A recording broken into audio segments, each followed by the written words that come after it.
বড় স্লোগান দিয়ে বড় বড় কথা বলে লাভ নাই।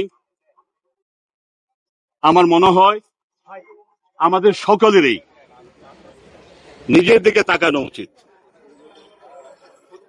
প্রত্যেককে, ছাত্র হোক শিক্ষক হোক, আমরা সবাই এই সময়টিতে আর কোনোভাবে বিপ্লবী বিদ্রোহী সাংঘাতিক বড় বড় কথা বলে লাভ নেই।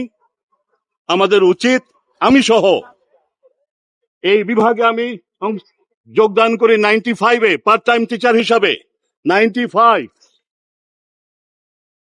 সেই জায়গা থেকে আমি বলছি এই বিভাগ আমরা তৈরি করেছি, আমরা চাই না আমি যদি কোনোভাবে বিভাগে যেগুলো কমপ্লেন আসছে, যেগুলো অভিযোগ আসছে, যেগুলো ফেসবুকে লেখা হচ্ছে, প্রাক্তন ছাত্রছাত্রীরা যেগুলো বলছে, আমাদের সামনে আসুক।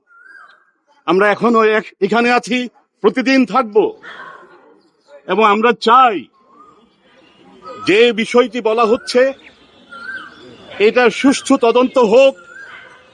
এখানে যে সন্দেহ করা হচ্ছে যে সেখানে কোনো ধরনের ইন্টারাকশনস হবে, সেই ইন্টারাকশনস হওয়ার কোনো ধরনের ঝুঁকি নেই, এটা আশ্বস্ত করতে পারি আমরা।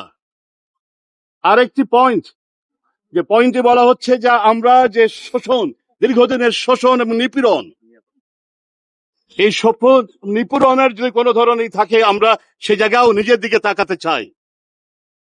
আমরা, আপনারা জানেন, আমরা বাংলাদেশে সাংস্কৃতিক চর্চার মাধ্যমে বর্তমানে যে উগ্র যে বাদ, সেই বাদটা তৈরি করার জন্য এই নাটক, সঙ্গীত, নৃত্যকলা থেকে সমস্ত সাংস্কৃতিক বিভাগগুলো খুবই প্রয়োজন।